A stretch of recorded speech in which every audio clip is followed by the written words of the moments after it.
ॐ अज्ञानतिमिरिन्धस्य ज्ञानाञ्जनशलाकया चक्षुरुन्मिलितं येन तस्मै श्रीगुरवे नमः। नमो विष्णुपादाय कृष्णपृष्ठाय भूतले श्रीमते भक्तिवेदान्ता स्वामिनिति नामिने। नमस्ते सरस्वते देवे गौरवाणी प्रचारिणे निर्विशेषा शून्यवादी पाश्चात्यदेशतारिणे। जय श्री कृष्ण चैतन्य प्रभु नित्यानंद श्री अद्वैत गदाधर श्रीवासादि गौर भक्तवृंदा। हरे कृष्णा कृष्णा कृष्णा हरे हरे, हरे राम राम राम हरे हरे। हम्म। ओके, जो जो चाहें अपना वीडियो ऑन कर सकते हैं। शिवानंद प्रभु ने ऑन कर लिया है। तो आज से हम एक्चुअली सबसे पहले तो आप सभी को गुरु पूर्णिमा की बहुत बहुत शुभकामनाएं। और हम सभी को पता है गुरु पूर्णिमा के एक्चुअली बहुत सारे इम्पोर्टेंस हैं। तो एक तो ये है, व्यास देव का भी अपीयरेंस डे माना जाता है ना। और साथ ही साथ श्रीला सनातन गोस्वामी जो कि हमारे षट गोस्वामी में से जो अ, सबसे बड़े ज्येष्ठ जो माने जाते हैं, श्रीला सनातन गोस्वामी, आज उनका डिसअपियरेंस डे है। आज के दिन उन्होंने अपना शरीर त्याग के स्पिरिचुअल वर्ल्ड में गए थे। तो एक मैं छोटी सी ये वाली स्टोरी बताता हूँ कि ब्रज में अगर आप जाएंगे तो ब्रज में ये श्रीला सनातन गोस्वामी के डिसअपियरेंस के नाम से ज्यादा पॉपुलर है आज का दिन। शिला व्यासदेव के उनसे शायद इतना वो भी पता होगा, लेकिन शिला सनातन गोस्वामी के नाम से ज्यादा प्रसिद्ध है। उसका रीजन ये है कि शिला सनातन गोस्वामी ने मदन मोहन का जो मंदिर था वो तो स्टैब्लिश कर दिया था, लेकिन उसको स्टैब्लिश करने के बाद वो फिर खुद अलग अलग जगह पे घूम घूम के प्रचार करते थे। अलग अलग गांव में रुकते थे, जैसे गोवर्धन पे और अलग अलग जगह पे। और वहां पे वो भक्ति के बारे में लोगों को ज्ञान देते थे, प्रचार करते थे। तो जब आज के दिन जब उन्होंने अपना बॉडी छोड़ा, तो उसके बाद सारे के सारे ब्रजवासी थे ना, वो इस तरह से मानते थे कि भले ही हम ब्रज में रहे, लेकिन ब्रज के बारे में, ब्रज की महिमा बताने वाले हमारे गुरु जो थे वो सनातन गोस्वामी थे। सनातन गोस्वामी ने ही हमको ब्रज की महिमा के बारे में बताया, भले ही हम ब्रज में हम पैदा हुए, रह रहे थे। तो इसलिए वो एक तरह से हमारे गुरु हैं। तो इसलिए आज के जो डिसअपियरेंस उनका हुआ था, उस दिन से उनको गुरु पूर्णिमा के नाम से ब्रज में इसको मनाने लग गए। तो बहुत इंपॉर्टेंट दिन है। तो इसलिए हम बहुत समय से सोच रहे थे रामायण के बारे में डिस्कशन करने का। वैसे अगर आप देखें ऑनलाइन भी, इस्कॉन डिजाइटरी पे या बाकी के और भी कई सारे शुद्ध भक्त हैं, उन्होंने रामायण पे बहुत ही अच्छे से चर्चा कर रखी है। हम बस थोड़ा सा प्रयास कर रहे हैं कि इस बहाने से, आज का अच्छा दिन है गुरु पूर्णिमा का दिन, तो आज के दिन से स्टार्ट करते हैं। इस बहाने से हम लोग थोड़े राम भगवान के बारे में थोड़ा जान पाए। देखो, रामायण की जो बेसिक कथा है वो हम सबको पता है। एक लाइन में बोला जाए तो चार भाई थे, राम लक्ष्मण भरत शत्रुघ्न, दशरथ जी के पुत्र थे। फिर उसके बाद उनको राजा बनाने की बात चल रही थी, लेकिन उनको कैकई माँ की वजह से उनको वनवास दे दिया, 14 साल वन में रहे। उसके बाद उनको सीता जी को रावण ले गए। और फिर उसके बाद युद्ध हुआ, हनुमान जी ने उसमें हेल्प करी युद्ध में जीतने के लिए, और फिर उसके बाद वो वापस आ गए। सही जो 14वें साल का जो आखिरी दिन था, उस दिन वो लोग वापस आ गए अयोध्या में, जिससे कि भरत जो थे, जो कि अग्नि में प्रवेश करने वाले थे, क्योंकि उन्होंने प्रण लिया था कि अगर 14वें साल से एक दिन भी अगर लेट हुआ तो मैं अग्नि में प्रवेश कर जाऊंगा। तो 14वें जो साल था उसके लास्ट डे पे वो लोग वापस अयोध्या में आ गए। ठीक है, ये हमको कथा सबको पता है। अब हमारा यहाँ पे रामायण का पढ़ने का पर्पस क्या है? पर्पस ये है कि इस कथा के बीच में कई सारे ऐसे ऐसे छोटे छोटे इंसिडेंट्स हुए, आपस में वार्तालाप हुए, जैसे राम भगवान का लक्ष्मण जी के साथ, सुग्रीव का हनुमान जी के साथ, और भी कई सारे वहां पे वार्तालाप हुए हैं, जिनसे जिनको पढ़ के हम बहुत कुछ लेसन सीख सकते हैं। स्पेशली अगर आप देखोगे ना, जो पर्सनल डीलिंग्स होती है ना, दो लोगों के दो भक्तों के बीच में या दो लोगों के बीच में किस तरह का वो होना चाहिए, परस्पर संबंध, किस तरह का आपस में इंटरेक्शन होना चाहिए, कम्युनिकेशन होना चाहिए, किस तरह से एक दूसरे की भावनाओं को समझना चाहिए। इस सब के लिए वैसे तो हमारे सारे के सारे जो शास्त्र हैं बहुत अच्छे से बताते हैं, लेकिन चैतन्य चरितमृत और रामायण ये इस चीज को बहुत डिटेल में बताते हैं। आप चैतन्य चरितमृत को भी पढ़ोगे, उसमें भी आपको ना बहुत ही डिटेल से ये चीज पता चलेगी कि किस प्रकार से ना उस भक्त ने क्या सोच के ये वाली बात बोली, या क्या सोच के ऐसा कार्य किया, है ना। तो इमोशनल डीलिंग्स, इसके लिए रामायण बहुत कुछ हमको सिखाएगी, जिस प्रकार से श्री चैतन्य चरितमृत हमको सिखाती है। ओके। तो हम, अच्छा, हम कौन सी रामायण को रेफर कर रहे हैं, तो गीता प्रेस गोरखपुर की रामायण है, उसमें 2 वॉल्यूम्स में आती है, हिंदी में भी है इंग्लिश में भी है। तो उसका हिंदी वाला जो है पीडीएफ है मेरे पास, मैं अभी वो शेयर करने वाला हूँ, स्क्रीन शेयर करूंगा। तो हम वहां से करेंगे। अब रामायण में पहले बेसिक समझते हैं। रामायण और रामचरितमानस में किसी को पता है डिफरेंस? कई बार हम लोग डिस्कस कर चुके हैं। आप लोग हैंड रेज कर सकते हो, अपने आप को अनम्यूट करके बता सकते हो। रामायण और रामचरितमानस में क्या डिफरेंस है? हाँ, प्रेमा विनोदनी माता जी। हरे कृष्णा भैया, जो रामायण जो है वो तुलसीदास जी ने जो अवधि में लिखी है वो है। ओके। और और रामचरितमानस जो है, जो कि वाल्मीकि जी ने जो संस्कृत में लिखी थी वो। ओके, इन्होंने जो बोला इसको कोई करेक्ट करना चाहेगा, या इसमें कोई और कुछ कहना चाहेगा? अनम्यूट करके बोल सकते हैं। आई थिंक भैया मैंने उल्टा बता दिया। हाँ जी, आपने। हाँ, रिवर्स बता दिया है। यस। तो वाल्मीकि मुनि ने रामायण लिखी है संस्कृत में, और तुलसीदास जी ने रामचरितमानस लिखी है अवधी भाषा में, अयोध्या की जो लोकल वर्नाकुलर लैंग्वेज जिसको बोलते हैं उसमें। ठीक है, ये एक चीज हो गई। दूसरी चीज कि रामायण जो है उसको कई सारे मुनियों ने लिखा है। मतलब रामायण मतलब आप इसमें राम भगवान की जो लीला है उसको कई सारे मुनियों ने लिखा है। तो जैसे वाल्मीकि मुनि ने भी लिखा है ना, वेद व्यास जी ने भी लिखा है, तुलसीदास जी ने भी लिखा है, ऐसे कई सारे, हाँ, हमारे ऋषिगण हैं, उन्होंने ये लिखी है रामायण। हम यहाँ पे, अच्छा, बाय द वे, किसी को पता है कि हमारी श्रीमद् भागवतम में भी रामायण आती है? थोड़ा सा छोटे समरी में आती है, हम लोग उस पर पहले चर्चा कर भी चुके हैं। तो भागवतम में किस स्कंद में आती है, कोई बताना चाहेगा? नाइन्थ या फिर एट्थ कैंटो, शायद नाइन्थ। नाइन्थ नाइन्थ कैंटो में। ठीक है, 9वें स्कंद में रामायण आती है। तो वहां पे शिला व्यास देव जी हैं, वो समरी में बता देते हैं कि कैसे कैसे क्या क्या हुआ, और फिर उसके बाद बता देते हैं, बोलते हैं कि भैया इस वाले टॉपिक को वाल्मीकि मुनि ने बहुत डिटेल में अलग से कवर किया है, इसलिए मैं इसको एलेबोरेट नहीं कर रहा। व्यास देव जी इस बात को बोलते हैं। ठीक है, तो अपना श्रीमद् भागवत में भी ये चीज आती है। तो और भी हमारे कई जगह, इनफैक्ट वेद व्यास जी ने एक सेपरेट रामायण भी लिखी है, सेपरेट। जैसे वाल्मीकि मुनि ने जो सेपरेट लिखी है ना, उस तरह से वेद व्यास जी ने भी एक सेपरेट लिखी है रामायण। बट हम जो इस कोर्स में, कोर्स क्या बोलेंगे, हम जो ये वाला डिस्कशन जो हो रहा है, इस डिस्कशन में हम केवल वाल्मीकि मुनि द्वारा रचित रामायण, जो कि संस्कृत भाषा में लिखी गई है, देवनागरी लिपि में लिखी गई है, हम उसको रेफर करेंगे। ठीक है। और स्पेसिफिकली अब इसके में अभी गीता प्रेस गोरखपुर का भी वर्जन है, और अभी औरों ने भी इंग्लिश में इसमें अदर अदर लिखा है, लेकिन हम यहाँ पे उनका हिंदी वाला जो वर्जन है गीता प्रेस गोरखपुर का, वो लिखें, वो यूज करेंगे। ठीक है। और मतलब हमको एक्चुअली अंदर से बहुत ग्रेटिट्यूड फील होना चाहिए कि उन्होंने, ज्यादातर आप देखोगे रामायण का जो क्रिटिकल एडिशन भी है, जिसको कि रिसर्च में, एकेडमिक रिसर्च के लिए भी यूज करते हैं ना, आईआईटी कानपुर ने भी किया है, कि इंग्लिश में ट्रांसलेशन और भी कई सारी भाषाओं में किया है।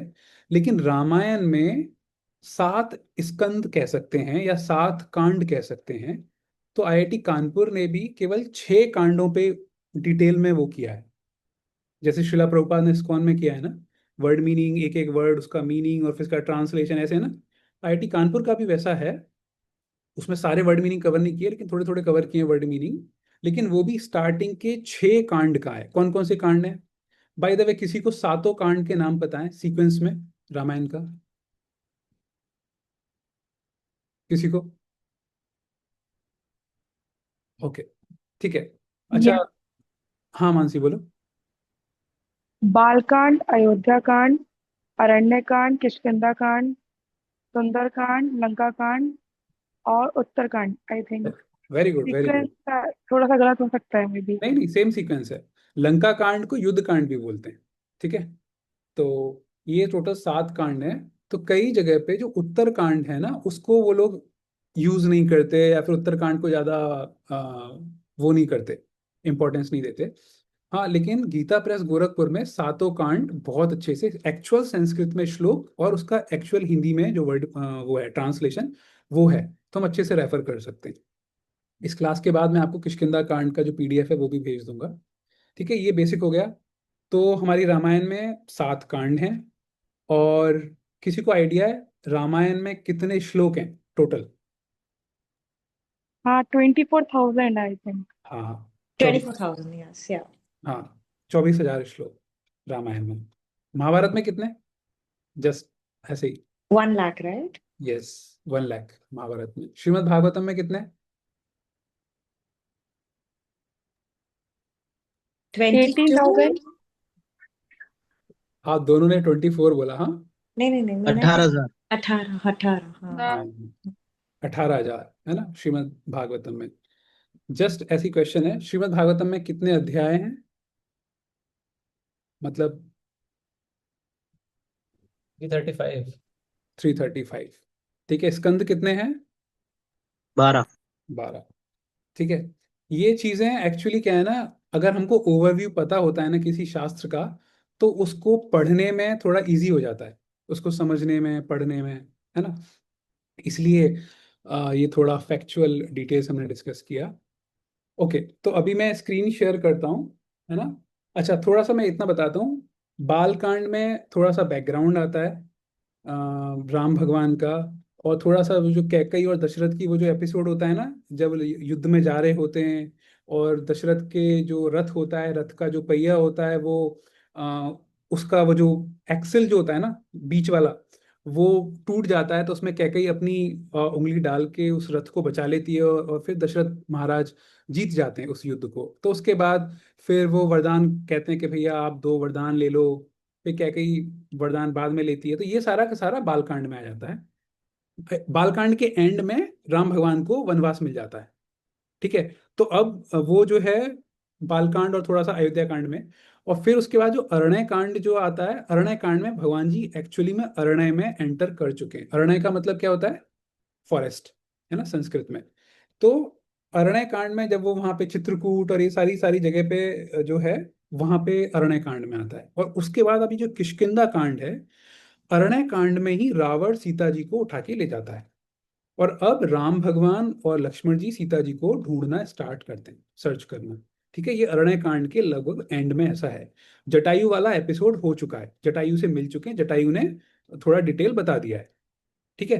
अब उसके बाद वो घूमते घूमते एक सरोवर के नजदीक आते हैं, और सरोवर का नाम है पंपा सरोवर। ये हमने सुना होगा, पंपा सरोवर बहुत फेमस है। तो उस तरफ अब यहाँ पे, और ये किष्किंधा एरिया है, यहाँ पे जो माउंटेन रेंजेस हैं, हम कह सकते हैं एक तरह से जो वेस्टर्न घाट्स हैं, है ना, वेस्टर्न घाट्स वाला ये एरिया। तो यहाँ पे किष्किंधा की तरफ अभी वो राम और लक्ष्मण ढूंढते ढूंढते आ रहे हैं। अभी वो पंपा सरोवर को लगभग पार करने वाले हैं, और अब वो सुग्रीव से मिलने जा रहे हैं। तो यहीं पे ये थोड़ा बैकग्राउंड है। अब आप नेक्स्ट में देखोगे किस प्रकार से सुग्रीव, हनुमान जी और इन सब का एंट्री होगी रामायण में फर्स्ट टाइम। अभी तक हनुमान जी की एंट्री नहीं हुई है। ठीक है। तो अब ये सब किष्किंधा कांड में आएगा, तो इसलिए मैं जानबूझ के किष्किंधा कांड से स्टार्ट कर रहा हूँ। यहाँ पे हमको स्टार्टिंग में भी बहुत सारे लेसन्स मिल जाते हैं, बट किष्किंधा कांड से रामायण थोड़ी और स्वीट हो जाती है। आप नोटिस करोगे किष्किंधा कांड से पहले पहले तक इस रामायण के जो हीरो हैं भगवान श्री राम है ना। इतने बड़े बड़े राक्षसों को मार रहे हैं, वो सब कर रहे हैं, राम अकेले अकेले मार रहे हैं, है ना। वो जो था सुरपनखा के जो 2 कजिन भाई थे, क्या मैं उनका नाम भूल गया, है ना, उनको अकेले उनको आई थिंक खग और वो थे, दिमाग थर्ड और दूषण। खग, हाँ, खर और दूषण, यस, है ना। तो अकेले उन्होंने मार दिया। और उन्होंने लक्ष्मण जी से कहा कि आप सीता जी की थोड़ा उनको सुरक्षित केव में ले जाओ, अकेले उन्होंने वहां पे कर दिया। तो यहाँ तक अरण्य कांड तक Ram is the hero, main hero. लेकिन किष्किंधा कांड से आप देखोगे ना, Hanuman ji is becoming the hero. Hanuman ji के वो स्वीट पास टाइम्स आपको दिखेंगे। तो अब जो है, जो भक्त हैं, भगवान के जो भक्त हैं वो, और मतलब they are taking a front position, है ना। तो कई सारे स्वीट एपिसोड्स आपको मिलेंगे। तो अभी मैं स्क्रीन शेयर करता हूँ। ओके, तो अभी मैं यहाँ से पढ़ता हूँ। श्रीमद् वाल्मीकि रामायण, किष्किंधा कांड, प्रथम सर्ग। तो वाल्मीकि रामायण में, जैसे श्रीमद् भागवत में अगर आप देखेंगे, तो वहाँ पे चैप्टर बोलते हैं और स्कंद बोलते हैं, है ना। मतलब जो 12 स्कंद हैं और उसके अंदर चैप्टर्स हैं। लेकिन रामायण में, वाल्मीकि रामायण में आप देखेंगे कि 7 कांड हैं, जिसको हम वहाँ स्कंद बोलते हैं, यहाँ पे इसको कांड बोलते हैं। कांड इज लाइक पार्ट, है ना, 7 पार्ट्स हैं। और वहाँ पे हम चैप्टर्स बोलते हैं, अध्याय बोलते हैं, यहाँ पे इसको सर्ग बोलते हैं। ठीक है, सर्ग। तो प्रथमः सर्ग। फिर उसके बाद पंपा सरोवर के दर्शन से श्री राम की व्याकुलता, श्री राम का लक्ष्मण से पंपा की शोभा तथा वहां की उद्दीपन सामग्री का वर्णन करना, लक्ष्मण का श्री राम को समझाना तथा दोनों भाइयों को ऋष्यमुख की ओर आते देख सुग्रीव तथा अन्य वानरों का भयभीत होना। तो एक तरह से समरी बता दी इस चैप्टर में क्या क्या होने वाला है। तो यहाँ पे चलो हम लोग बीच बीच में जो इंपॉर्टेंट चीजें होंगी मैं बताते जाऊंगा। तो मैं ट्रांसलेशन पढ़ता जा रहा हूँ, जहां जहां पे इंपॉर्टेंट पॉइंट होगा वहां पे मैं संस्कृत का बोलूंगा। ठीक है, अदरवाइज ट्रांसलेशन पढ़ रहे हैं। और क्योंकि ये हमारा पहला वाला है, इसमें हमने 9:30 पे स्टार्ट किया था, अभी 9:55 हो रहा है। तो हम 5-10 मिनट थोड़ा ऊपर जाएंगे, है ना। एटलीस्ट 5-10 श्लोक तो पढ़ लें। ओके। कमल उत्पल तथा मत्स्यों से भरी हुई उस पंपा नामक पुष्करणी के पास पहुंचकर सीता की सुधि आ जाने के कारण श्री राम की इंद्रियां शोक से व्याकुल हो उठी। वे विलाप करने लगे। उस समय सुमित्रा कुमार लक्ष्मण उनके साथ थे। तो अभी जैसा हमने देखा कि ना, हमको बेसिकली हम रामायण में क्या देखेंगे, हम देखेंगे किस प्रकार से लोगों के अंदर इमोशंस जागृत होते हैं और किस प्रकार से हम इमोशंस को रेगुलेट कर सकते हैं। ठीक है। तो यहाँ पे अब आप लोगों ने भी कई बार देखा होगा, जब कई बार हम बहुत ही किसी अच्छी जगह पे जाते हैं, है ना, तो हमारा मन करता है ना यहाँ पे कि हमारा कोई प्रिय व्यक्ति, कई बार ऐसा हो सकता है कि हमारा वो वाला फ्रेंड अगर हमारे साथ होता तो हम और अच्छे से इंजॉय कर पाते। ऐसा होता है ना। अभी अकेले जाके आपको मजा नहीं आएगा। सपोज करो आप मूवी देखने जा रहे हो, अकेले जाके आपको आनंद नहीं आएगा। या सपोज करो आप कहीं पे पिकनिक पे जा रहे हो या किसी वाटर पार्क में जा रहे हो, गर्मी का मौसम है, अकेले मजा नहीं आएगा आपको। उसी समय दिमाग में आएगा, यार मेरे साथ वो होता या मेरे साथ वो होता, है ना। सेम चीज यहाँ पे हो रही है राम भगवान के साथ। राम और लक्ष्मण अकेले यहाँ पे घूम रहे हैं और उसी समय उनके सामने इतनी अच्छी सीनिक प्लेस आ जाती है, पंपा सरोवर। पंपा सरोवर बहुत ही सुंदर लेक है। आप इसको समझ सकते हैं, कैलाश मानसरोवर वाली लेक समझ लो, या फिर बहुत ही अच्छा। ठीक है। तो उसको देख के अभी राम, भगवान श्री राम के अंदर में वो फीलिंग्स आ रही हैं, वो विचार आ रहे हैं, वो भावना आ रही हैं कि इस समय अगर सीता माँ भी पास में होती तो ये एरिया मतलब बहुत ही अच्छा रहता, कि इतनी सुंदर जगह पे सीता माँ भी अगर साथ में होती तो, है ना। तो यहाँ पे वही है कि श्री राम की इंद्रियां शोक से व्याकुल हो उठी, वे विलाप करने लगे, है ना, क्योंकि सीता जी यहाँ पे है नहीं, इसलिए वो और परेशान हो रहे हैं इतनी अच्छी जगह को देख के। पर एक और चीज आप देखो, क्योंकि अभी वो कुछ समय पहले तक वो कहाँ पे रह के आए हैं, चित्रकूट में। और चित्रकूट का जब आप डिस्क्रिप्शन देखोगे पीछे वाले हमारे सर्गों में, पीछे वाले चैप्टर्स में, तो आपको पता चलेगा चित्रकूट भी कितना सुंदर था। तो इतनी रमणीय और सुंदर जगह पे राम सीता लक्ष्मण पहले रह चुके हैं, और अब दोबारा से वो इतनी सुंदर जगह पे आ गए हैं, लेकिन यहाँ पे सीता माँ नहीं है। तो इसलिए उनको पीछे की वो मेमोरीज रिकलेक्ट कर रहे हैं, वो पीछे की मेमोरीज बार बार आ रही हैं, और वो अब उनको बहुत तंग करेंगी।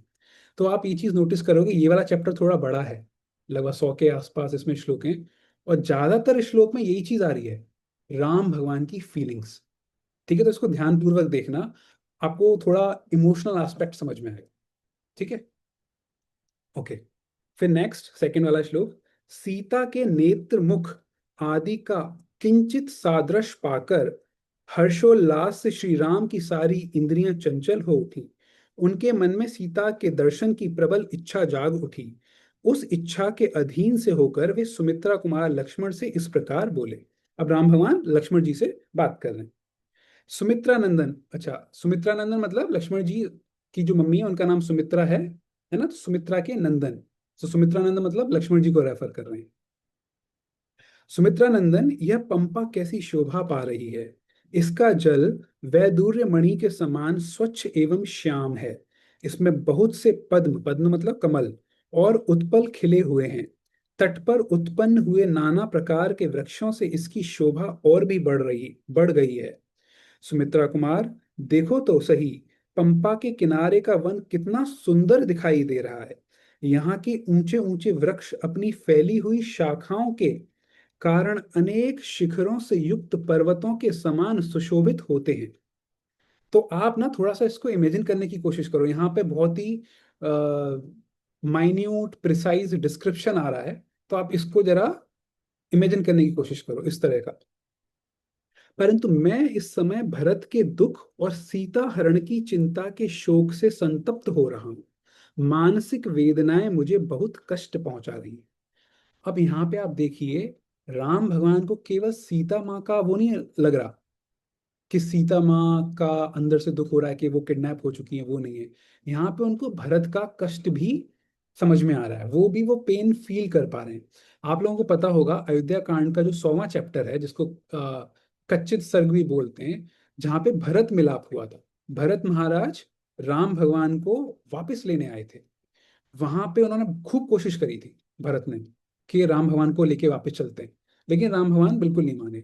तो एंड में भरत जी ने क्या बोला कि ठीक है, आप भी नहीं मान रहे, मैं भी नहीं मान रहा, मैं अयोध्या के बाहर रहूंगा, ये 14 साल अयोध्या के अंदर प्रवेश नहीं करूंगा, बाहर रह के मैं अयोध्या को जो भी है रूल करूंगा। तो शत्रुघ्न अंदर रहते थे और भरत बाहर रहते थे। तो भरत भी बहुत ही ऑस्टियर, बहुत ही तपस्या वाली जिंदगी जी रहे थे। वो बहुत ही कम खाते थे, बहुत ही तपस्या वाला। तो राम भगवान इतने सुंदर नेचुरल सीनिक ब्यूटी को देख के सीता जी को भी याद कर रहे हैं, और वहां अपने भाई भरत जी को भी याद कर रहे हैं, है ना। तो भरत भी उनको बहुत प्रिय हैं। तो जैसा कि मैंने बताया, जब भी हम किसी अच्छी चीज को देखते हैं तो हम चाहते हैं कि हमारा प्रिय व्यक्ति वो भी अगर होता तो अच्छा रहता। ऊपर से अगर हम किसी अच्छी जगह पर हैं, हम इंजॉय कर रहे हैं, लेकिन हमको पता है कि जो व्यक्ति हमारा बहुत प्रिय है वो कहीं पे सफर कर रहा है, उसको कहीं पे कष्ट हो रहा होगा, तो हमको और ज्यादा अंदर से कष्ट होता है। आप देखो ना, कई बार ऐसा होता है कि हम कुछ अच्छा खा रहे हैं, लेकिन तभी हमको ये भी पता है कि हमारा कोई सिबलिंग या हमारे पेरेंट्स या किसी की तबीयत सही नहीं है ना, तो उनको तबीयत सही नहीं है, तो डॉक्टर ने बोल दिया है कि उनको ये नहीं खाना, या सपोज करो डॉक्टर ने बोल दिया अभी आइसक्रीम नहीं खानी, है ना, क्योंकि उनको सर्दी हो रखी है, और आप यहाँ पे आइसक्रीम खा रहे हो बास्किन रॉबिन्स की या फिर पोलर बियर की कहीं की। तो आपको अंदर से थोड़ा सा तो लगेगा ना यार, अगर उस समय ना मम्मी भी थोड़ा खा लेती आइसक्रीम, है ना, तो दुख होता है। तो वैसा ही दुख राम भगवान फील कर रहे हैं। तो ये चैप्टर बहुत ही इमोशनल टाइप का है। Try to connect with those feelings of Lord Ram. ठीक है, नेक्स्ट। यद्यपि मैं शोक से पीड़ित हूं, तो भी मुझे यह पंपा बड़ी सुहावनी लग रही है। इसके निकटवर्ती वन बड़े विचित्र दिखाई देते हैं। यह नाना प्रकार के फूलों से व्याप्त है। इसका जल बहुत शीतल है और यह बहुत सुखदायिनी प्रतीत होती है। यहाँ से एक और चीज पता चलती है, चलो वो चीज आगे आएगी, अभी मैं नहीं बता रहा उस चीज को। कमलों से यह सारी पुष्करणी ढकी हुई है, इसलिए बड़ी सुंदर दिखाई देती है। इसके आसपास सर्प तथा हिंसक जंतु विचर रहे हैं। मृग आदि पशु और पक्षी भी सब ओर छा रहे हैं। नई नई घासों से ढका हुआ यह स्थान अपनी नीली पीली आभा के कारण अधिक शोभा पा रहा है। इससे ऐसा जान पड़ता है मानो यहाँ बहुत से गलीचे बिछा दिए गए हैं। गलीचे का मतलब होता है कारपेट। और देखो अभी यहाँ पे आया ना, नई नई घास। नई नई घास लगभग किस महीने के आसपास आती है?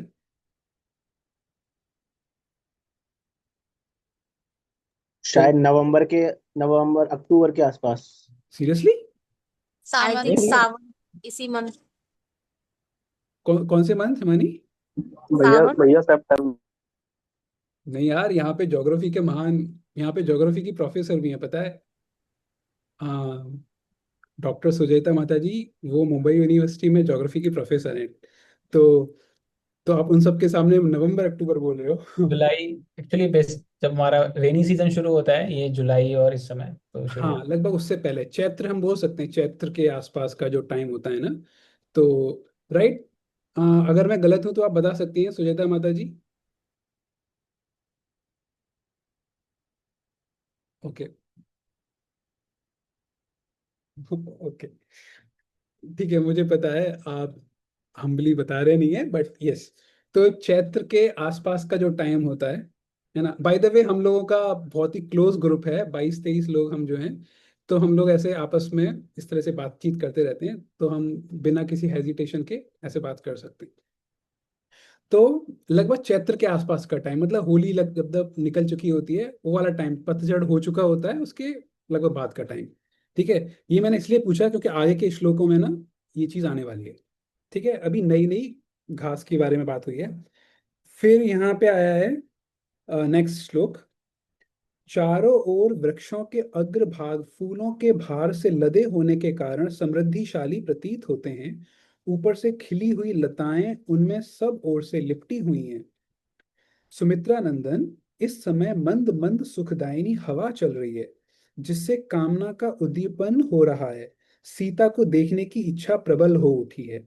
यह चैत्र का महीना है ना। यहाँ पे ये चीज क्लियर हो जाती है। वृक्षों में फूल और फल लग गए हैं और सब ओर मनोहर सुगंध छा रही है। फिर लक्ष्मण, फूलों से सुशोभित होने वाले इन वनों के रूप तो देखो। ये उसी तरह फूलों की वर्षा कर रहे हैं जैसे मेघ जल की वृष्टि करते हैं। तो हमको नॉर्मल समझ में आ रहा है, जिस तरह से बादलों से पानी गिरता है इस तरह से वृक्षों से जो फूल भी झड़ रहे हैं, और फिर उन्होंने नीचे कारपेट टाइप का बिछा दिया है ना। तो आप एक चीज नोटिस करोगे हमारे शास्त्रों में, किसी भी कंसेप्ट को बहुत ही अच्छे से सिखाने के लिए वो कई सारी इस तरह की एनालॉजी देते हैं। कि एक कंसेप्ट को सिखाने के लिए, जैसे फूलों का गिरना, इसको बताने के लिए वो बारिश में पानी का गिरना उससे कंपेयर करके बता रहे हैं। क्योंकि कई बार क्या होता है ना, कुछ चीजें हम बहुत अच्छे से जानते हैं, है ना, लेकिन शायद किसी दूसरे कंसेप्ट को हम अच्छे से नहीं जानते। तो ये कंसेप्ट पानी का जो गिरना है, बारिश का जो गिरना है, इसको हम बहुत अच्छे से जानते हैं। तो इसके थ्रू हम जो दूसरा कंसेप्ट है उसको भी अच्छे से समझ सकें, इसलिए बहुत सारी जगह पे शास्त्रों में आप देखोगे बार बार, और जो जो उदाहरण दिए जाते हैं वो सारे के सारे नेचर से होते हैं। किसी जानवर से होंगे, किसी वृक्ष से रिलेटेड होंगे, है ना। जैसे एग्जाम्पल दिया जाता है ना कि गलत परिस्थिति में रहने के बावजूद भी आप कमल के समान अच्छा प्रोग्रेस करिए। तो यहाँ पे हमारी सिचुएशन कैसी भी हो, लेकिन कमल से एग्जाम्पल देके बताया जाता है कि जिस प्रकार कमल खराब पानी में भी उग जाता है, उसी प्रकार से आप भी इस तरह से उगिए। उसी प्रकार से आप इस चैप्टर में और आगे के भी और कई सारे शास्त्रों में इसी प्रकार से कई सारे उदाहरण देखेंगे। ठीक है। तो यहाँ पे जो एक हफ्ते के बाद हम इसकी छोटी सी जो क्विज बनाएंगे, तो आप ध्यान रखिएगा, क्विज में मानसी माता जी क्विज बनाएंगी, तो इस तरह के क्वेश्चन आ सकते हैं। ठीक है, एक तरह से सोचिए मैं पेपर लीक कर दिया। एनीवे, फिर यहाँ पे है, हाँ, वन के ये विविध वृक्ष वायु के वेग से झूम झूम कर रमणीय शिलाओं पर फूल बरसा रहे हैं और यहाँ की भूमि को ढक देते हैं। सुमित्रा कुमार, उधर तो देखो, जो वृक्षों से झड़ रहे हैं तथा जो अभी डालियों में ही लगे हुए हैं, उन सभी फूलों के साथ सब ओर वायु खेल सा कर रही है। फूलों से भरी हुई वृक्षों की विभिन्न शाखाओं को झकझोरती हुई वायु जब आगे को बढ़ती है, तब अपने अपने स्थान से विचलित हुए भ्रमर मानो उनका यशोगान करते हुए उसके पीछे पीछे चलने लगते हैं। देखो कितना डिटेल में बताया कि जिस डायरेक्शन में हवा चल रही है उसी डायरेक्शन में भंवरे जो हैं, भ्रमर, बम्बलबी, वो भी उसी डायरेक्शन में आवाज करते हुए चल रहे हैं। अब आप लोगों से एक सवाल, श्रीमद् भागवतम में भ्रमर से रिलेटेड एक पूरा का पूरा चैप्टर आता है। कोई बता सकता है किस कॉन्टेक्स्ट में वो आता है? आई थिंक उसको भ्रमर गीत बोलते हैं। पूरा का पूरा अध्याय भ्रमर के गुंजायमान उससे रिलेटेड आता है। किसी को आइडिया है? ओके, मैं बताता हूँ। 10th कैंटो में आता है। तो वहां पे उद्धव जी जब आते हैं कृष्ण भगवान का मैसेज लेकर वृंदावन में, उस समय सारी की सारी गोपियां और राधा रानी भी वो उद्धव जी के किनारे पे बैठ जाती हैं, मतलब चारों तरफ गोला बना के बैठ जाती हैं। और उस समय एक भंवरा वहां पे आ जाता है। अभी क्या है, इनको गुस्सा आ रहा है सारी की सारी गोपियों पे। किस पे गुस्सा आ रहा है? कृष्ण भगवान पे, क्योंकि कृष्ण भगवान अब तक नहीं आए और इतने दिनों बाद भी वो खुद नहीं आए। किसको भेजा है? अपने कजिन को मैसेज देने के लिए, उद्धव जी को। अभी अंदर से गुस्सा आ रहा है, किसी पे तो गुस्सा उतारना है। किस पे गुस्सा उतारे? अभी वो मैसेंजर है उद्धव जी, उन पे भी नहीं उतार सकते, लेकिन अंदर से बहुत भड़ास भी है। किस पे उतारे?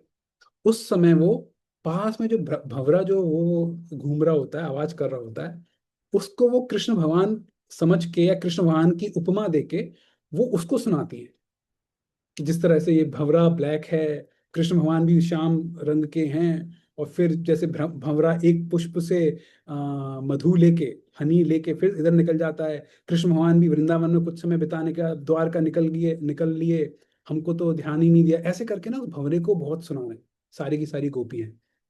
ठीक है, एनीवे 10th कैंटो में बहुत ही अच्छा वो है चैप्टर। तो धीरे धीरे जब आप ग्रेजुअली भागवतम पढ़ोगे कैंटो 1 से लेकर, डायरेक्ट मत जाना वहां पे, है ना, धीरे धीरे 10th कैंटो पे। एनीवे, तो अब यहाँ पे भी इसी प्रकार भंवरे की, बम्बल बी की बात आई है। नेक्स्ट, तो ये हमने देखे, उसके पीछे पीछे चलने लगते हैं। पर्वत की कंदरा से विशेष ध्वनि के साथ निकली हुई वायु मानो उच्च स्वर से गीत गा रही है। मतवाले कोकिलों के कलनाद वाद्य का काम देते हैं, और उन वाद्यों की ध्वनि के साथ वह वायु इन झूमते हुए वृक्षों को मानो नृत्य की शिक्षा सी दे रही है। वायु के वेग पूर्वक हिलाने से जिनकी शाखाओं के अग्रभाग सब ओर से परस्पर सट गए हैं, वे वृक्ष एक दूसरे से गुथे हुए की भांति जान पड़ते हैं। मतलब इतने बहुत ही नजदीक नजदीक वहां पे वृक्ष, जंगल है ना वो, तो बहुत ही नजदीक नजदीक पेड़ हैं, और हवा चलने से आपस में इसकी डाली इससे लग रही है, और एक तरह से आपस में कुछ पत्तियां एक तरह से गांठ सी लग गई, आप ऐसा समझ सकते हैं। ओके, मलय चंदन का स्पर्श करके बहने वाली यह शीतल वायु शरीर से छू जाने पर कितनी सुखद जान पड़ती है। यह थकावट दूर करती हुई बह रही है और सर्वत्र पवित्र सुगंध फैला रही है। आप लोगों ने नाम सुना होगा मलय पर्वत, है ना, कई जगह आता है मलय पर्वत से बहने वाली हवा। तो ये मलय पर्वत ना यहीं पे किष्किंधा एरिया के आसपास ही आता है। आगे वाले श्लोकों में भी आएगा, है ना, मलय पर्वत वहीं पर है। फिर देखो एक चीज और है यहाँ पे, अभी राम भगवान परेशान हो रहे हैं, लेकिन स्टिल यहाँ की जो पॉजिटिव चीजें उसको भी अप्रिशिएट कर रहे हैं। देखो यहाँ पे बता रहे हैं कि ये शीतल वायु शरीर से छूने के बाद कितनी सुखद जान पड़ती है। तो ऐसा नहीं है कि इतने नेगेटिव हैं कि जो अच्छी अच्छी चीजें भी कुछ दिख रही हैं उसको उसको बिल्कुल दरकिनार कर दिया, नहीं। जो एक एक शीतल वायु शरीर से टच होके वो थोड़ा सा अच्छा सुकून दे रही है, वो उसको भी रिकॉग्नाइज कर रहे हैं, एक्नोलेज कर रहे हैं। हमको भी उसी प्रकार होना चाहिए। लाइफ में बहुत सारी प्रॉब्लम्स हो रही होती हैं, लेकिन उस समय आसपास कुछ ना कुछ पॉजिटिव चीजें भी हो रही होती हैं, तो हमें उसको भी एक्नोलेज करना चाहिए, उसको भी अप्रिशिएट करना चाहिए। इस वाले यहाँ से हम राम भगवान के, यहाँ पे ना राम भगवान का ये बिहेवियर अपनी लाइफ में हम अप्लाई कर सकते हैं, है ना, कि कितना भी लाइफ में गड़बड़ चल रहा हो, लेकिन थोड़ा सा ढूंढने की कोशिश करो, कुछ ना कुछ अच्छा भी होगा, थोड़ा उसको अप्रिशिएट कर देते हैं। ठीक है, ओके।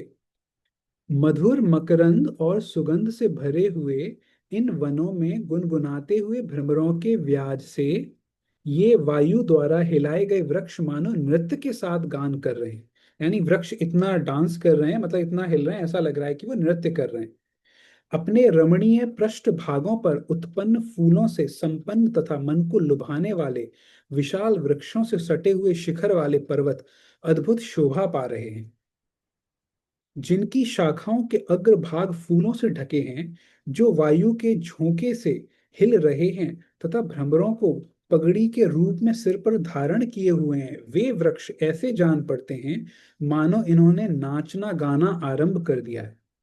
तो ये लोग ये क्या बोल रहे हैं राम भगवान, कि जो वृक्ष हैं, वृक्ष के ऊपर जो भंवरे हैं, ऐसा लग रहा है कि वृक्षों ने मुकुट पहन लिया है भंवरे का। तो ये बहुत पोएटिक भी है। देखो सब और सुंदर फूलों से भरे हुए ये कनेर सोने के आभूषणों से विभूषित पीतांबरधारी मनुष्यों के समान शोभा पा रहे हैं। आप लोगों ने कनेर का वृक्ष देखा है? उसका फूल कैसे रंग का होता है? अलीगढ़ में हमारे घर के बगल में पहले कनेर का था पेड़, तो हमको पता है। पीले येलो कलर। कलर, हाँ, यस, येलो कलर का। तो यहाँ पे वही कह रहे हैं, कनेर के, कहाँ गया, हम्म, तो देखो सब और सुंदर फूलों से भरे हुई कनेर, कनेर जो है, कनेर के जो फूल होते हैं येलो कलर के होते हैं, तो वही एक तरह से सोना भी येलो कलर का होता है। तो ऐसा लग रहा है कि कनेर के जो फूल हैं वो सोने के आभूषण जैसा प्रतीत हो रहे हैं। ठीक है, नेक्स्ट। सुमित्रा नंदन नाना प्रकार के विहंगमों के कलरवों से गूंजता हुआ यह वसंत का समय, देखो वसंत का समय, हम लोग स्टार्टिंग में बात कर रहे थे ना, ये वही चैत्र के बाद उस समय का थोड़ा सा टाइम है। सीता से बिछुड़े हुए मेरे लिए शोक को बढ़ाने वाला हो गया है। तो मौसम इतना अच्छा है, एनवायरनमेंट इतना अच्छा है, सामने का दृश्य इतना अच्छा है, लेकिन ये सारी की सारी चीजें मेरे शोक को क्या कर रही हैं, बढ़ा रही हैं, है ना। ऐसे ही होता है, जब हमारी पीछे की पास्ट मेमोरीज जब निकल के आती है ना, तो अच्छी चीज में और ज्यादा पेन होता है। सेम चीज यहाँ पे राम भगवान के साथ हो रही है। पास्ट मेमोरीज, चित्रकूट में उनका बहुत अच्छा एक्सपीरियंस रहा था, बहुत अच्छे से वो लोग रहे थे। अब यहाँ पे वैसे ही दृश्य है, वो सेम चीज और ज्यादा पेन को इंक्रीज कर रही है। तो आप यहाँ पे देखोगे कि इस वाले चैप्टर में कई बार क्या होता है ना, जब हम पेन में होते हैं या फिर बहुत एक्साइटमेंट में होते हैं, है ना, तो कई बार किसी किसी एक ही बात को हम दो बार भी बोल देते हैं, दोहराते भी हैं, थोड़ा सा चेंज करके, है ना। तो अभी यहाँ पे राम भगवान का पेन, बहुत ज्यादा पेन में भी है वो। तो आप देखोगे कई कई सारी चीजों को ना, वो थोड़ा पार्शियली रिपीट भी कर रहे हैं, है ना। अभी आप आगे के श्लोकों में भी ये चीज देखोगे। ठीक है, वियोग के शोक से, वियोग के शोक से तो मैं पीड़ित हूं ही, यह कामदेव सीता विषय का अनुराग मुझे और भी संताप दे रहा है। कोकिल बड़े हर्ष के साथ कलनाद करता हुआ मानो मुझे ललकार रहा है। लक्ष्मण वन के रमणीय झरने के निकट बड़े हर्ष के साथ बोलता हुआ, यह जल कुकुट सीता से मिलने की इच्छा वाले मुझ राम को शोक मग्न किए देता है। तो अभी यहाँ पे आसपास में हम लोगों ने देखा है ना, जल कुकुट, आई थिंक झींगुर टाइप का कोई पानी का जानवर। तो हम लोगों को पता है कि झींगुर क्यों चिल्लाता है, ये हमने शास्त्रों में पढ़ रखा है। झींगुर चिल्लाता है, वो दूसरी जो शी, मतलब ऑपोजिट जेंडर की जो झींगुर है ना, उसको अट्रैक्ट करने के लिए। शास्त्रों में इसका उदाहरण दिया जाता है कि झींगुर चिल्लाता है दूसरे जेंडर के झींगुर को अट्रैक्ट करने के लिए, लेकिन उसकी आवाज को सुनता है कौन, मतलब उसकी आवाज को सुनता है सांप, और फिर सांप उसको काट लेता है, खा लेता है ना। तो एनीवे, तो जल कुकुट एक प्रकार का उस तरह का, आप एनिमल समझ, एनिमल बोलेंगे या फिर क्या, ऑर्गेनिज्म समझ सकते हैं। तो यहाँ पे उसकी बात हो रही है कि जिस प्रकार से वो बड़े हर्ष के साथ, बड़े आनंदित होके वो आवाजें निकाल रहा है, और यहाँ पे एक मैं हूं कि मेरी भार्या, मेरी वाइफ जो है, उसको कोई राक्षस किडनैप करके ले गया है और मैं यहाँ पर हूँ, तो मैं कितने पेन में हूँ, है ना। पहले मेरी प्रिया जब आश्रम में रहती थी, अब देखो यहाँ चित्रकूट की बात चल रही है, उन दिनों इसका शब्द सुनकर आनंद मग्न हो जाती थी और मुझे भी निकट बुलाकर अत्यंत आनंदित कर देती थी। ये क्या बोल रहे हैं, जब पहले हम आश्रम में रहते थे चित्रकूट में, उस समय जब जल कुकुट झींगुर की आवाजें सुनते थे, तो सीता जी मतलब खुश हो जाती थी, है ना। कई बार हम लोग भी ऐसे ऑर्गेनिजम्स की आवाजें सुन के अंदर से प्रसन्नता हो जाती है ना, तो वो खुश हो जाती थी। अभी वो उसी चीज को रिकॉल कर रहे हैं कि ये सेम चीज मुझे पीछे की मेमोरीज को याद दिला रहा है और मैं बहुत ही परेशान हो रहा हूँ। देखो इस प्रकार भांति भांति की बोली बोलने वाले विचित्र पक्षी चारों ओर वृक्षों, झाड़ियों और लताओं की ओर उड़ रहे हैं। सुमित्रानंदन देखो, ये पक्षिणियां नर पक्षियों से संयुक्त हो अपने झुंड में आनंद का अनुभव कर रही हैं। भौरों का गुंजारव सुनकर प्रसन्न हो रही हैं और स्वयं भी मीठी बोली बोल रही हैं। इस पंपा के तट पर यहाँ झुंड के झुंड पक्षी आनंद मग्न होकर चहक रहे हैं। जल कुक्कुटों के रति संबंधी कूजन तथा नर कोकिलों के कलनाद के व्याज व्याज से मानो ये वृक्ष ही मधुर बोली बोलते हैं और मेरी अनंग वेदना को उद्दीप्त कर रहे हैं। यानी ये वृक्ष और सारे जानवर ये सब खुश हो रहे हैं इस वसंत के मौसम में, लेकिन मैं बहुत ही परेशान हो रहा हूँ। ठीक है, देखो इसकी हिंदी ना थोड़ी टफ सी है। हाँ, मुझको भी कई सारे शब्द समझने में दिक्कत हो रही है, लेकिन आई थिंक हम लोग इसको थोड़ा अप्रिशिएट कर पाएंगे धीरे धीरे जब और पढ़ेंगे तो। अ, जान पड़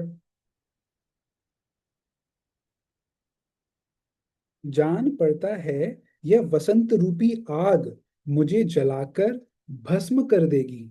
अशोक पुष्प के लाल लाल गुच्छे ही इस अग्नि के अंगार हैं। नूतन पल्लव ही इसकी लाल लाल लपटें हैं तथा भ्रमरों का गुंजारव ही इस जलती आग का चट चट शब्द है। देखो दोबारा से, अभी उन्होंने वहां पे भ्रमर का एग्जाम्पल दिया था, अब यहाँ पे दोबारा से एक उदाहरण दिया है। क्या एग्जाम्पल दिया है? जान पड़ता है वसंत रूपी आग मुझे जलाकर भस्म कर देगी। ये वसंत का मौसम वैसे तो कितना अच्छा है, लेकिन ये मेरे लिए एक आग के समान है। जैसे आग में मैं जल जाऊंगा। वसंत इतनी कंफर्टेबल ऋतु, इतनी अच्छी ऋतु, लेकिन मेरे लिए आग की तरह जला रही है मुझको। और अशोक पुष्प के लाल लाल गुच्छे ही इस अग्नि के अंगार हैं। जिस प्रकार से आग में अंगारे जो होते हैं वो रेडिश कलर के होते हैं ना, ऑरेंजिश रेडिश कलर के, तो उस प्रकार से अशोक अशोक वृक्ष पे लाल लाल जो गुच्छे हैं। अभी मैंने तो देखो देखे नहीं है अशोक पे, आई थिंक शायद रेड कलर के होते होंगे। तो जो रेडिश कलर के जो वहां पे फ्लावर्स हैं, वो एक तरह से इस वसंत ऋतु की वो अग्नि, वो है रेड कलर की अग्नि, है ना। और फिर यहाँ पे क्या है, इसकी लाल लाल लपटें हैं तथा भ्रमरों का गुंजारव। अब क्या भौरे भी तो आवाज कर रहे हैं। तो आपने देखा होगा, हम लोगों को तो पता है यार, नॉर्थ में जब जब होली का दहन होती है तो इतनी बड़ी जब आग जलाते हैं तो चट चट चट चट आवाज जो होती है ना, तो ये यहाँ पे क्या कर रहे हैं, जो भौरा जो आवाज कर रहा है, वो आवाज ऐसा प्रतीत हो रही है कि जो वसंत की ऋतु में जो आग लगी हुई है, जो कि मुझे जला रही है, उस आग में से आवाजें आ रही हैं। चट चट वाली आवाजें, जो भंवरे की जो आवाज है, जो वैसे बहुत ही सुंदर है, बहुत ही अच्छा प्रतीत, अच्छा फील करवाती है, वो आवाज एक अग्नि की चट चट टाइप की आवाज फील हो रही है और मुझे जला रही है ना। दोबारा से उदाहरण दिया है। ठीक है, आप इन उदाहरणों को ना, मतलब हम इनको सोच के आंखें बंद करके फील करके इमेजिन करके हम शास्त्रों में डूब सकते हैं, है ना। तो अपने खाली समय में इनको और गहराई से पढ़ सकते हैं। हम तो थोड़ा थोड़ा ही पढ़ रहे हैं यहाँ पे। तो हम लोग ना 10:30 तक अपना क्लास रखेंगे। एक काम करते हैं, एक श्लोक और पढ़ते हैं, है ना, फिर आज का हम लोग यहीं पे सेशन खत्म करते हैं। ओके, सुमित्रा नंदन, यदि मैं सूक्ष्म बरौनियों और सुंदर केशों वाली मधुर भाषिणी सीता को न देख सका तो मुझे इस जीवन से कोई प्रयोजन नहीं है। राम भगवान कह रहे हैं, अगर मैं सीता जी को नहीं देख सकता तो there is no utility in this life. कोई इस लाइफ का फायदा नहीं है, इस लाइफ का कोई औचित्य नहीं है। बेसिकली जीने का कोई मतलब नहीं है अगर सीता जी से मैं नहीं मिल पाया तो। ठीक है, एनीवे अब मैं इसको, ये हमारा 30वां श्लोक है। ठीक है, यहाँ पे हम लोग, यहाँ से हम कल स्टार्ट करेंगे। ठीक है, तो इससे रिलेटेड किसी को कोई प्रश्न अगर है तो हम 5-7 मिनट में डिस्कस कर सकते हैं। आज का हमारा सेशन 1 घंटे का होगा, क्योंकि स्टार्टिंग में थोड़ा सा हम लोगों ने समरी या थोड़ा सा देखा था। कल से हम लोग कोशिश करेंगे 30 मिनट्स, 30-35 मिनट्स के आसपास ही रखेंगे इसको। और इसको हम लोग 8:30 पे रख लेंगे। ठीक है, आई थिंक 8:30 पे किसी को कोई दिक्कत तो नहीं है, या 9 बजे ही चाहिए मतलब। तो हम लोग 8:30 पे रखते हैं कल, है ना। तो आज जो भी डिस्कशन किया इससे रिलेटेड किसी को कोई अगर प्रश्न है तो पूछ सकता है। हाँ शिवानंद प्रभु। हरे कृष्णा भैया। हरे कृष्ण। भैया ये रामायण और रामचरितमानस में हम्म। मतलब वैसे डिफरेंस होगा या तो श्लोका वाइज, है ना, जैसे कि लैंग्वेज का डिफरेंस है, एक में अवधी है और एक में संस्कृत है। लेकिन क्या इसमें कोई इन दोनों में कुछ ऐसा डिफरेंस है मतलब जो स्टोरी टाइप हो, ऐसा कुछ है क्या? वो क्या डिफरेंस है आप बता हाँ, सकते हैं? एक दो डिफरेंस आते हैं। जैसे एक डिफरेंस आप लोगों ने सुना होगा, वो हम सबको पता है कि ना, रावण जब सीता जी को लेके गया था तो लक्ष्मण जी ने एक लक्ष्मण रेखा खींची थी। पता है सबको? हम लोग पता है लक्ष्मण रेखा खींच दी थी लक्ष्मण जी ने, और लक्ष्मण जी ने सीता जी से रिक्वेस्ट किया था इसे क्रॉस मत करना, अगर आपने इसको क्रॉस Yes, किया तो, yes, yes. है Yeah. ना? Hmm. वो वाला चीज रामचरितमानस में आता है, लेकिन ये वाल्मीकि रामायण में नहीं आता। ठीक है? लेकिन इसका मतलब ये नहीं है कि ये ऑथेंटिक है वो ऑथेंटिक नहीं है, ऐसा नहीं है। भगवान की जो लीलाएं होती हैं, आपको पता है ब्रह्मा जी के एक दिन में 1000 चतुर्युग होते हैं। चतुर्युग मतलब सतयुग, द्वापर, त्रेता, कलयुग, ये जो 4 युग का जो साइकिल है, ऐसे ब्रह्मा जी की एक दिन में 1000 बार ये साइकिल रिपीट होती है। और हर साइकिल में, हर मतलब युग में भगवान जी आके अपनी लीलाएं करते हैं, है ना? तो लगभग लगभग सेम सेम लीलाएं लीलाएं भी होती हैं, रिपीट भी होती हैं। तो कई बार क्या होता है, वो जो लीला जो रिपीट होती है, तो उसमें थोड़ी डिटेल्स चेंज हो जाती है। तो किसी किसी हो सकता है किसी लीला में रावण सीता जी को लेके गया हो, और एक्चुअली आता भी है ये चीज, कई जगह पे आएगा। कहीं कहीं पे रावण सीता जी को लेके गया है लक्ष्मण रेखा वाली को क्रॉस करने के बाद। कहीं कहीं पे वो अपना भेष बदल के ब्राह्मण के भेष में आके करके गया है। कहीं कहीं पे वो राक्षस के रूप में ही आके गया है। तो ऐसे अलग अलग युगों में अलग अलग हो जाती है, थोड़ी बहुत डिटेल्स चेंज अगर हो जाती हैं, तो हमको ये नहीं कहना कि यार ये ऑथेंटिक है या ये ऑथेंटिक नहीं है। ठीक है? और भी कई सारे एपिसोड्स ऐसे आएंगे, है ना? श्रीमद् भागवतम में भी ऐसी होगा। श्रीमद् भागवतम में भी कई बार, जैसे तीसरे स्कंद में आप देखोगे, तो मैत्रेय मुनि और विदुर जी का संवाद होता है थर्ड कैंटो में। तो उस संवाद में कुछ कुछ आपस में कथा होती है, डिस्कशन होता है। वही सेम स्टोरी या कथा जो है, वो जो हिस्टोरिकल जो चीज है, भागवतम में आगे भी कहीं किसी और दो लोगों के बीच में होगी, सेम स्टोरी का डिस्कशन। लेकिन वहां पे थोड़ी बहुत डिटेल्स चेंज हो जाएंगी। फिर आप सोचोगे यार ये क्या बात हुई, ऑथर तो सेम है ना? भाई हमारे वेदास के ऑथर सेम, श्रीमद् भागवतम के ऑथर सेम, व्यास देव, महाभारत के author same. Same author same incident को दो अलग जगह पे डिटेल्स कैसे चेंज कर दी? तो वहां पे यही आता है अलग अलग युगों की जो चीजें, इसलिए वहां पे थोड़ी, एक समय पे वो इस वाले युग की बात को रेफर कर रहे हैं, दूसरे समय पे उस वाले युग की बात को रेफर कर रहे हैं। ठीक है? आगे समझ में? तो ऐसे और भी तुमको कई सारे एपिसोड यहाँ पे वाल्मीकि रामायण में पता चलेंगे, जो कि हम लोगों ने वैसे अवधी भाषा वाली रामचरितमानस में सुन रखे हैं, लेकिन यहाँ पे नहीं मिलेंगे, या हो सकता है यहाँ पे एक्स्ट्रा मिले। प्रभु जी, वो जो सीता का था, that there's a, remember there's a duplicate Sita, that thing. या So that is, वो कहाँ पे मेंशन किया है, या हाँ वो कहाँ हाँ, पे नहीं है? ओके। इसके लिए हमको ना पीछे वाला जो कांड है ना, अरण्य कांड, वो थोड़ा सा ढंग से पढ़ना पड़ेगा। तो एक दो रामायण में है, मैं आपको एग्जैक्ट मैं आपको बता दूंगा कौन सी में है कौन सी में नहीं है। लेकिन एक दो में है जहाँ पे ये आता है कि जैसे ही जब राम भगवान हिरण का पीछा करने निकले, उसी समय 1 मिनट के लिए राम भगवान सीता जी को अंदर लेके गए। वो जो उनकी हर्मिटेज, उनकी जो हट थी, झोपड़ी थी, लक्ष्मण जी बाहर थे। 1 मिनट को लक्ष्मण सोचते हैं, मतलब क्यों ऐसे सोचते हैं लक्ष्मण जी। लेकिन राम भगवान जब अंदर सीता जी को लेके गए, वो उस समय अग्नि को सीता जी को समर्पित करने के लिए लेके गए थे।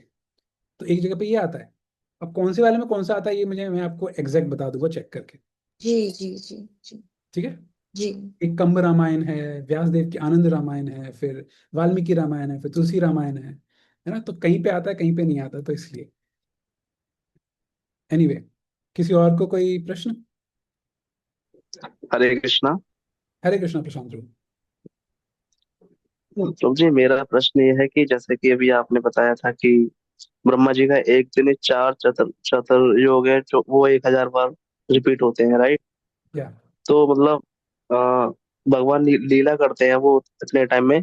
तो क्या जो रावण है वो ब्रह्मा जी के दिन के हिसाब से डेली मरता है और डेली वो मतलब लीला लीला में अपना, ओके, आई सवाल समझ में आ थिंक गया? अंडरस्टैंड। सबको आई गेस सवाल समझ में आ गया होगा, लेकिन फिर भी बताता हूँ।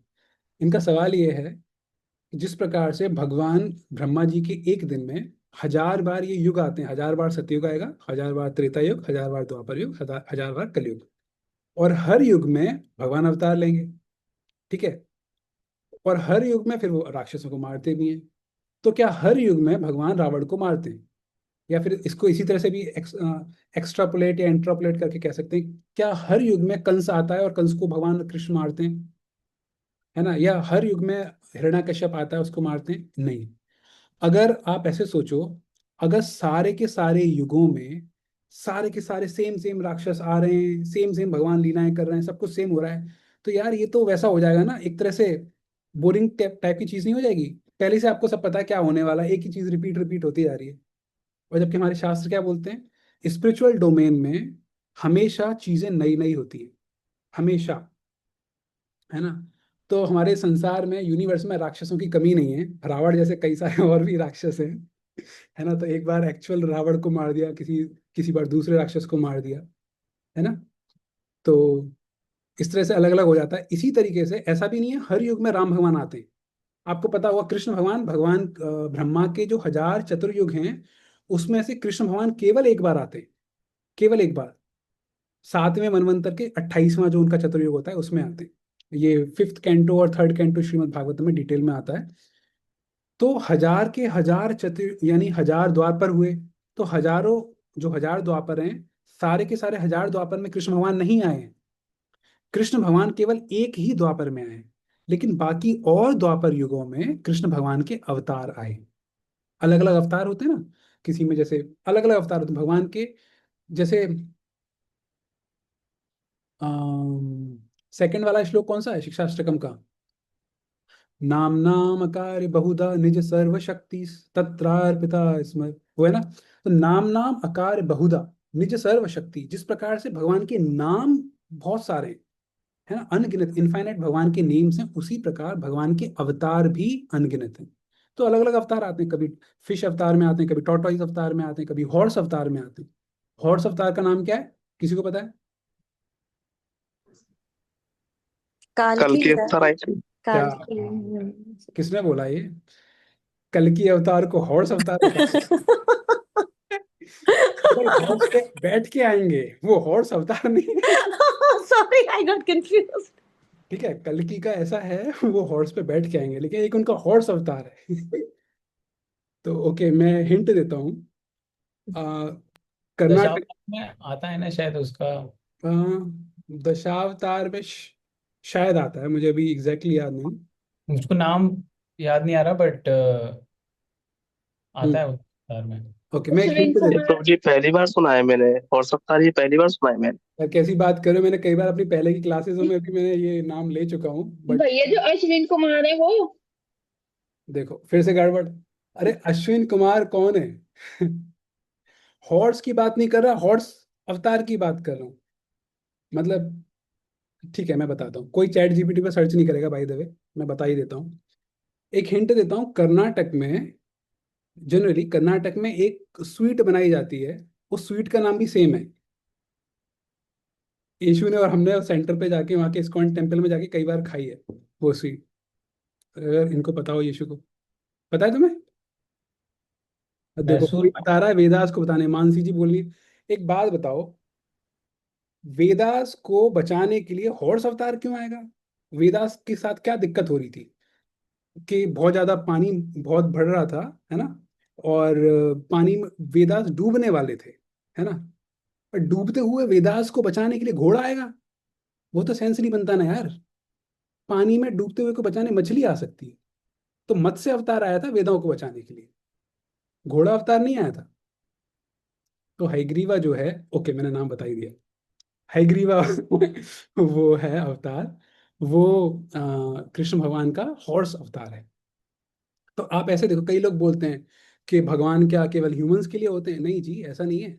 भगवान एनिमल्स उसमें भी आते हैं, है ना?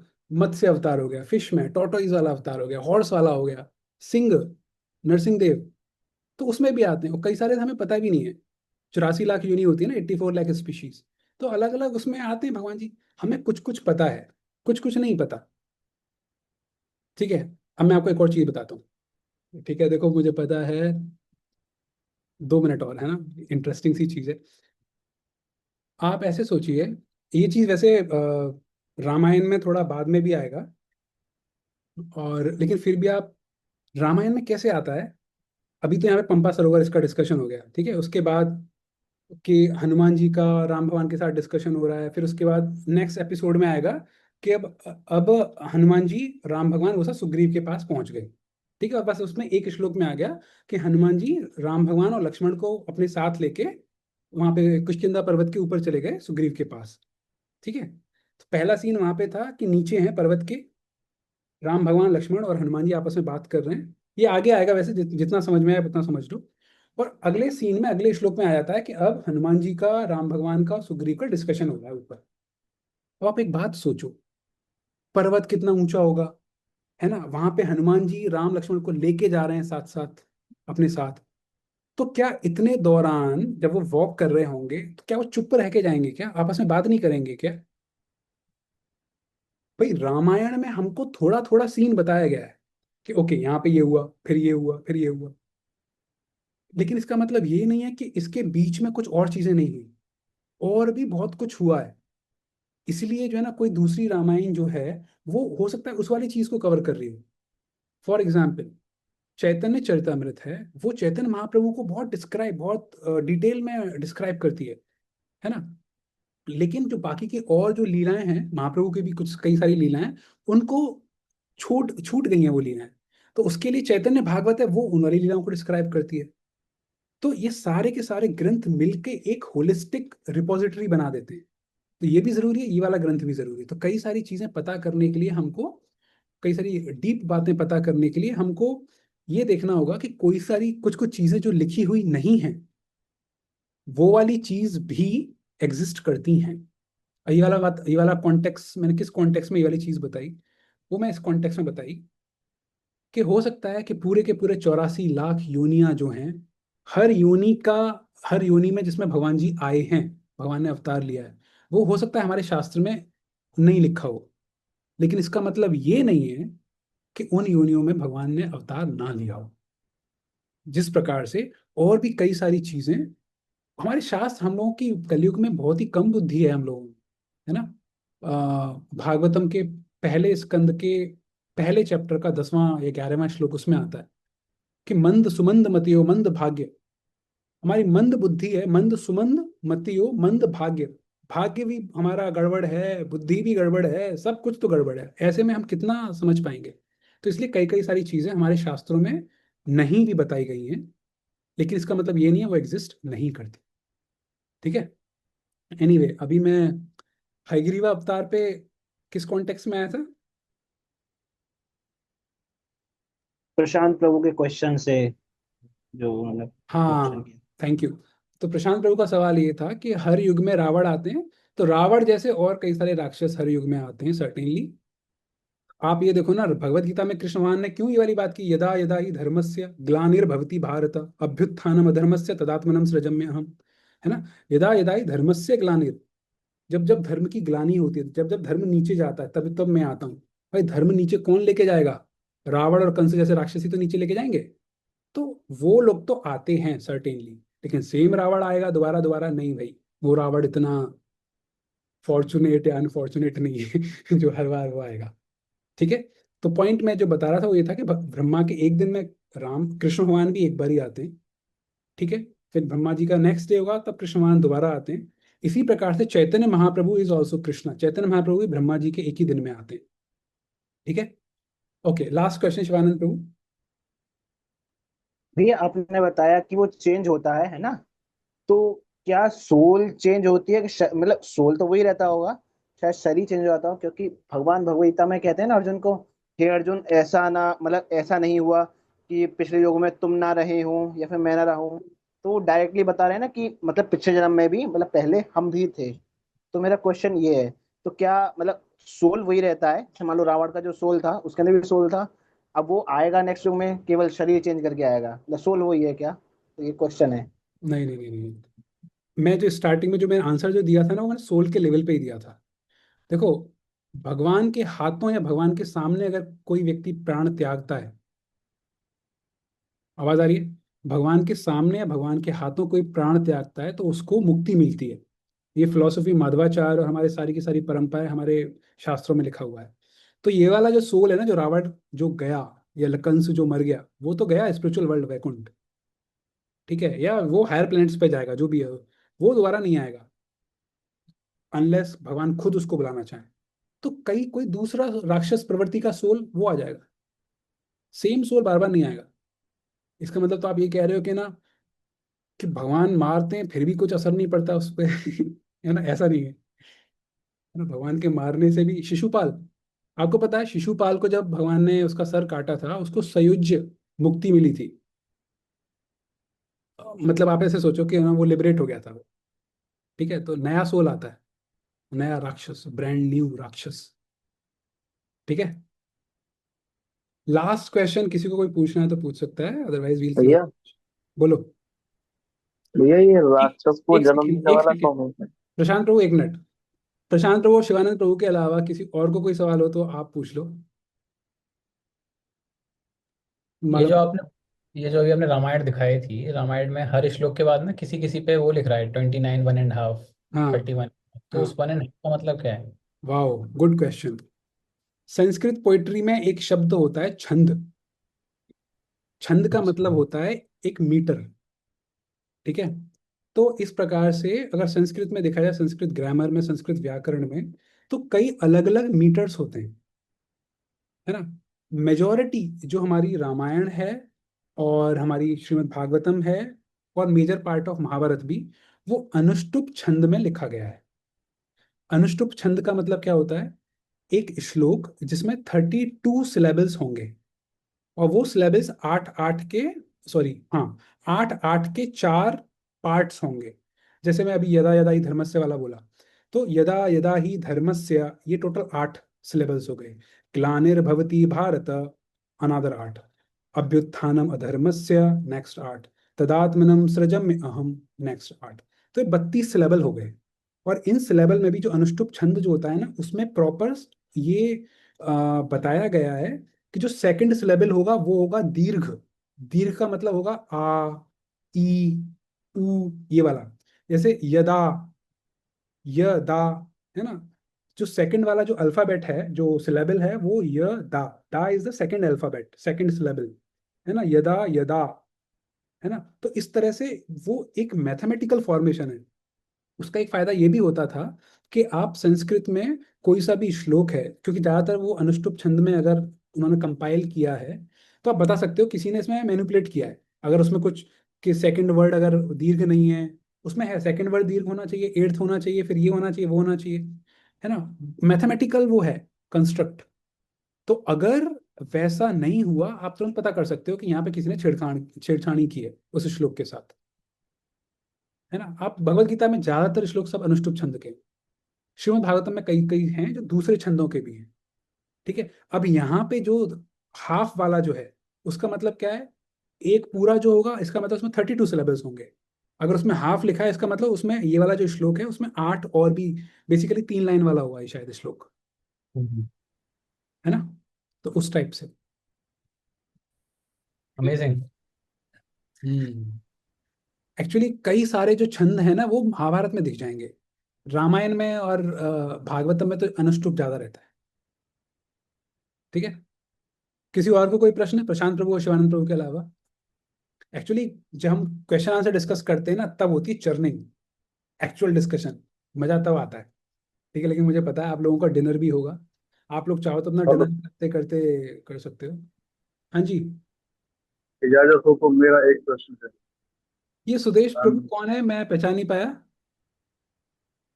मेरा आपसे पहली बार मुलाकात हो रही है। ओके। मेरे बच्चे जाते हैं आपके यहाँ। मैं भी थोड़ा थोड़ा इंटरेस्टेड हूँ, लेकिन आप लोगों से बहुत कम जानकारी है मुझे। Okay okay, I think Shivam Prabhu मेरे आप। दिमाग में हम्म। मेरे दिमाग में एक प्रश्न आ रहा है। अगर इजाजत हो तो मैं पेश करूँ। यस प्लीज, पूछिए।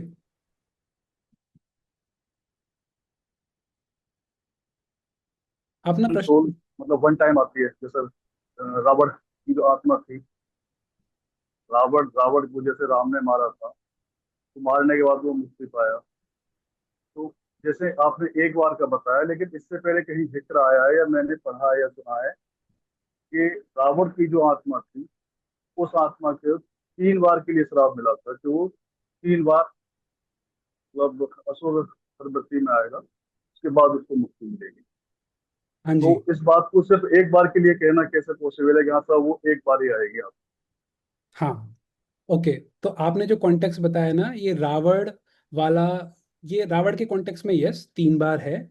लेकिन जो इन्होंने शिवानंद प्रभु ने जो सवाल पूछा था ना, वो जनरल राक्षसों का जैसे पूछा था, तो मैं उस वाले कॉन्टेक्स्ट में बताया था कि राक्षस, सेम राक्षस का सोल रिपीट नहीं होता। बट रावण के केस में रावण, कंस, हिरण्यकश्यप, हिरण्याक्ष और शिशुपाल और कुंभकर्ण, ये जो हैं ये 3 बार ही आए थे। तो इनके केस में क्योंकि इनको आ, वो फिर नया स्टोरी हो जाएगा। वो सनक, जो चतुष कुमार जो थे, चतुष कुमार ने इनको श्राप दे सनंदन दिया। सनातन हाँ। जी। तो जय और विजय जो थे, जो भगवान, जो वैकुंठ के जो द्वारपाल हैं, उन जो द्वारपाल थे उन्होंने अपराध कर दिया था, ये चतुष कुमार हैं उनके लिए। तब उनको ये वो मिला था, एक तरह से श्राप दे दिया था कि आप 3 बार इस तरह से राक्षस बनोगे। और फिर उसके बाद लेकिन उसमें यह भी था कि ना भगवान स्वयं ही आपका वध करेंगे। तो रावण, कुंभकर्ण, एक युग में तो ये था, एक जन्म में क्या था, हिरण्यकश्यप और हिरण्याक्ष, और एक में था शिशुपाल और कंस। ये सेम जय विजय, इनफैक्ट भगवान के पार्षद। ठीक है। तो इससे इसी से रिलेटेड जी जी 1 मिनट का समय और चाहूंगा। इसी में जिक्र आता है कि एक जगह सनक सनंदन ने इनको श्राप दिया था 3 जन्मों के लिए। एक जगह जिक्र आता है कि वो नारद जी ने श्राप दिया था, जहाँ के शिव भक्तों ने उनका पीछा किया था, उनको मतलब मजाक बनाया था। तो अब इसमें इनके लिए जो श्राप, मतलब नारद जी ने जो श्राप दिया था, वो कौन सा रावण था, या जो उन्होंने जो श्राप दिया था वो कौन सा रावण था? ये दोनों ओके। सेम ही थे या अलग अलग पार्ट्स में थे? हाँ, देखो, अभी मैंने थोड़ी देर पहले बताया ना कि जब कभी भी इस तरह की दुविधा की स्थिति आ जाए कि सेम एपिसोड चल रहा है लेकिन यहाँ पे नारद जी ने श्राप दे दिया, यहाँ पे इन्होंने, चतुष कुमार ने श्राप दे दिया। कई बार क्या है कि हो सकता है कि सेम युग में सेम जय विजय को दिया हो। ठीक है, ऐसा भी हो सकता है, और ऐसा भी हो सकता है कि कुछ कोई और वाला रावण हो। इसमें हम नहीं कह सकते क्योंकि शास्त्रों में कुछ कुछ चीजें इतनी एक्सप्लिसिटली नहीं लिखी हुई, तो उसको हम डिटेल में नहीं कह सकते। तो हमारे आचार्यगण जैसे श्रीला विश्वनाथ चक्रवर्ती ठाकुर इस चीज को बहुत अच्छे से बताते हैं कि जब कभी भी इस तरह का पॉइंट अगर आता है, सेम एपिसोड लेकिन डिटेल्स चेंज हैं, उसका मतलब हमें यही समझना चाहिए किसी और युग में वो लीला हुई है, उसका यहाँ पे जिक्र हुआ है।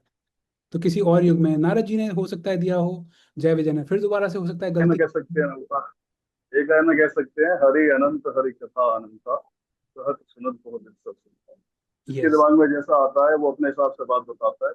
और एक ही चीज को, जैसे रामायण के बारे में कहा गया, अभी आपने नाम लिए अलग अलग, उसी तरीके से आपने जो 4-6 नाम लिए, हो सकता है कि ये 400 या 400 से ज्यादा भी हो।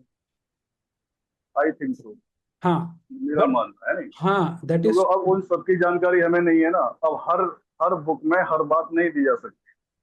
आई है नहीं। तो हाँ, एक लाइन में बस यही कह के बात खत्म कर सकते हैं हम कि हाँ सब इसके दिमाग में जैसा आया उसने वो वैसा लिख दिया है। अब ये आपकी जानकारी के ऊपर है कि आपने कितने ग्रंथों को पढ़ के क्या जानकारी हासिल की हुई है। हाँ, एम आई राइट? नहीं, इसमें थोड़ा सा एक चीज है कि अभी यहाँ पे जैसे जिसके दिमाग में जैसा आया, वो वाली चीज में थोड़ा सा हमको हमको ऐसे देखना चाहिए अदर वे, कि हमारे जो अवेलेबल शास्त्र हैं, उन शास्त्रों में देखो, शास्त्र जो है उनको श्रुति बोलते हैं, है ना, श्रुति, वर्ड्स ऑफ गॉड। तो दे आर फॉल्टलेस, फ्लॉलेस। ठीक है। अब यहाँ पे एक्चुअली इस वाली चीज को शंकराचार्य भी एक, अ, फिर वो दूसरा टॉपिक हो जाएगा। अदरवाइज मैं फिलोसफी में एक इसको क्लास एक्चुअली थोड़ी लंबी हो जाएगी, मैं इसलिए उस वाली एग्जाम्पल को चलिए अब किसी और में दे दूंगा। वो लेकिन मैं एक, कोई बात नहीं, एक छोटी सी चीज बता रहा हूँ कि कोई सी चीज हम अलग अलग शास्त्रों में पढ़ रहे हैं और अलग अलग डिटेल से, that is fine, we should understand कि ओके किसी और युग में ये, किसी और युग में ये। लेकिन सपोज करो कोई कोई और व्यक्ति, कोई, हम ऐसे मॉर्टल बींग्स, हम लोग अगर कुछ अपने साइड से जोड़ मोड़ करके कुछ नया बता रहे हैं, दैट इज नॉट एक्सेप्टेबल। अगर वेद व्यास जी यहाँ पे ये बोल रहे हैं, वाल्मीकि मुनि ये बोल रहे हैं, हम उसको वैसे समझ सकते हैं। या नारद मुनि ये बोल रहे हैं, चतुष कुमार ये बोल रहे हैं, हम उसको समझ सकते हैं कि अलग अलग युग में। अभी सपोज करो कोई मैं आके कुछ तो एक अपना नया इंटरप्रिटेशन दे रहा हूँ, that is wrong, that is not acceptable, है ना। तो अलग अलग आचार्यों का, अलग अलग जो हमारे भक्तों का शास्त्रों में आता है उसका एक्सेप्टेबल है। ठीक है सतीश प्रभु, चलिए धन्यवाद, आज के लिए इतना ही। ठीक है, थैंक यू। हरे कृष्णा। हरे कृष्णा, प्रशांत हरे प्रभु, कल आपका जो सवाल है वो हम कल ले लेंगे, ठीक है। अभी आज लेट भी हो गया है, इतना प्लान्ड नहीं था, 10:50 हो गया। ठीक है, तो कल हम लोग, okay okay, no problem. Okay by the way, हम ये जो है हम लोग प्लान कर रहे हैं डेली आधा घंटे का रखेंगे, आधा घंटे से 45 मिनट शायद हो जाए। रामायण इज सो नाइस कि ना टाइम ज़्यादा ज़्यादा हो जाता है, but we'll try to keep it 45 minutes only, ठीक है। और 8:30 से 9, 9:15 तक मैक्सिमम, तो उसमें सवाल भी रख लिया करेंगे, सवाल भी हो जाएगा, ठीक है। और जो भी आज सवाल डिस्कस नहीं है वो कल डिस्कस कर लेंगे। और लिंक मोस्टली यही वाला रहेगा जो मैंने आज शेयर किया है, कुछ चेंज होगा तो मैं बता दूँ, ठीक है। रामायण, श्री वाल्मीकि रामायण की जय, ग्रंथराज श्रीमद् भागवतम की जय। हरे कृष्ण। कृष्णा। हरे कृष्णा, राम राम। हरे कृष्णा, थैंक यू भैया।